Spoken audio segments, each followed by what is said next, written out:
Hi, and welcome to this week's show. Chronicle was here, about a month ago.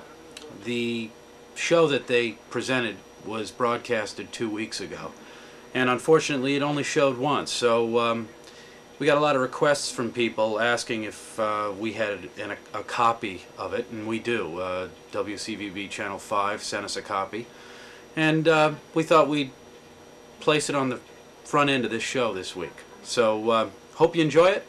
I thought they did a great job, and everyone else seemed to enjoy it too. So thanks for watching. And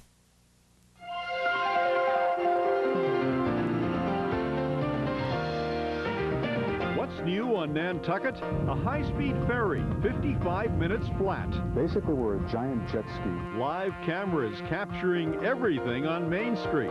People up close and personal on the sidewalk.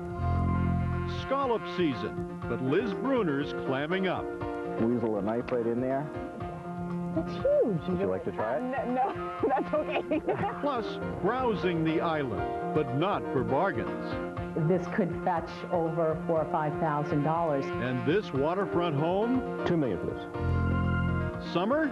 Good riddance. An island winter. It's totally entertaining. On the main streets and back roads of Nantucket.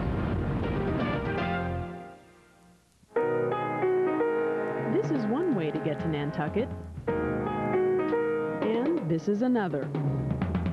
But here's the latest. My name is John Lynch. I'm the captain of the Gray Lady 2, and we're a high-speed water jet catamaran. Brand new as of last Thanksgiving, the Gray Lady 2 is not for cars or freight, strictly passengers and their luggage. Basically, we're a giant jet ski. That's the easiest way to describe it. A computerized system helps smooth out the ride over choppy seas, while the cabin of this all-aluminum ferry is mounted on rubber for less vibration. But the biggest advantage for ferry riders... We're faster. It takes us just under an hour, about 55 minutes, to get from Hyannis to Nantucket, where the conventional ferry is about 2 hours and 10 minutes, 2 hours and 15 minutes.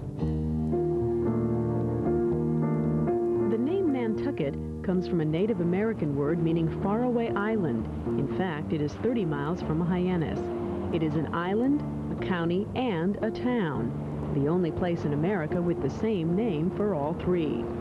While most think of it as a summer resort, this is Nantucket in the winter.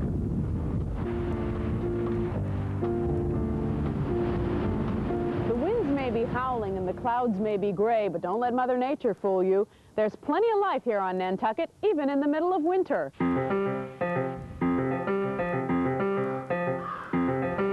Of course, it's not as crowded as the hectic days of summer when the population reaches an estimated high of 55,000. In winter, the head count shrinks to 7,500 when most tourists and summer residents are gone. I miss them. I'm glad when the traffic is not a jumble. I'm glad when the community can try and get itself back together again. But no, I'm sad to see many of my summer friends, and that's how I think of them, leave for the winter. Reverend Ted Anderson is minister of the Unitarian Church on Nantucket. He told me how life is different here in the winter. It has its upside and it has its downside. The downside is economic. The work becomes more scarce, the pay becomes more scarce. But on the other hand, it's more relaxing. The pace is slower. We have more time for ourselves to deal with Nantucket problems and to think about where we're going in the future. And where Nantucket is going is a very big topic out here. As you drive around the island, there's an awful lot of construction going on. That's our problem. We're too popular. We're being loved to death, and it really is a very serious problem for us. I think Nantucket is a national treasure. Growth is destroying that. How much growth? Well, in 1976, there were just over 4,000 buildings on Nantucket. By last year, that number had doubled. We have 8,000 houses, and our zoning bylaw allows 24,000. That means we could have 16,000 more. And that simply wouldn't work. Traffic, our roads can't take the cars, and our natural resources can't. Our landfill and our sewer systems and all of that couldn't cope with that. The issue is not only the number of homes being built, rather the large size of some of them. Trophy homes. Lots of cedar shingles, red cedar trim, granite countertops, maybe a lap pool, lots of decks, many bedrooms, an attending garage with an apartment over it, usually on a hilltop. I'd like to see no more growth. I'd like to see no new houses built. It's a mixed emotion, though. I think a lot of people benefit from the building business. It's a significant portion of the island's economy. So you say, forget building. You want to buy an existing house. Well, there are not a lot for sale, and what there is not cheap. It's just there's a lot of money here. There's a lot of people chasing the product. Hardly anything for sale. Hardly any vacant land. Pepper Frazier is a Nantucket realtor.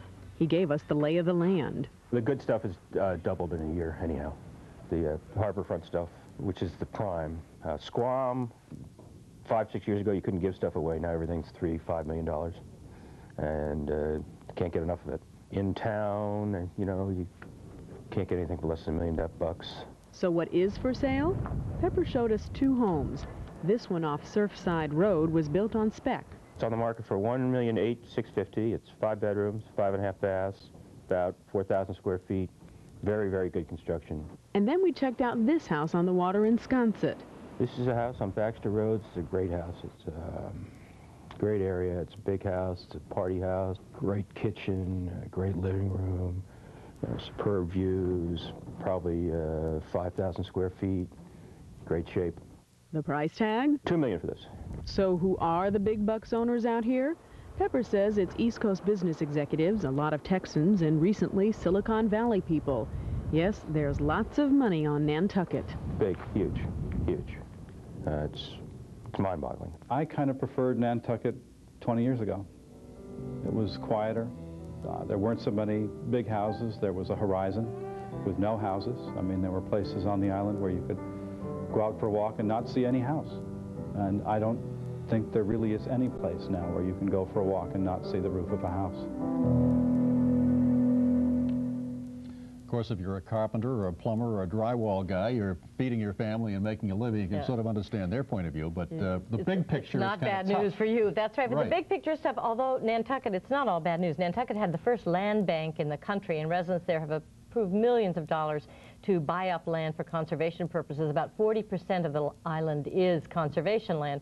Interesting, there's a comprehensive plan to look at Nantucket and look at building restrictions and so on. It might be ready for a vote by the voters this fall, and it will be interesting to see which way they go, because a few years ago they turned down any restrictions on construction, but there may be a turn in the tide this time. Okay, and we did try and contact some construction folks, gave them a chance to come on camera, but they didn't want to talk. Didn't want to talk to us, on TV anyway. Still to come, baskets and boats checking in on the local trades when we come back.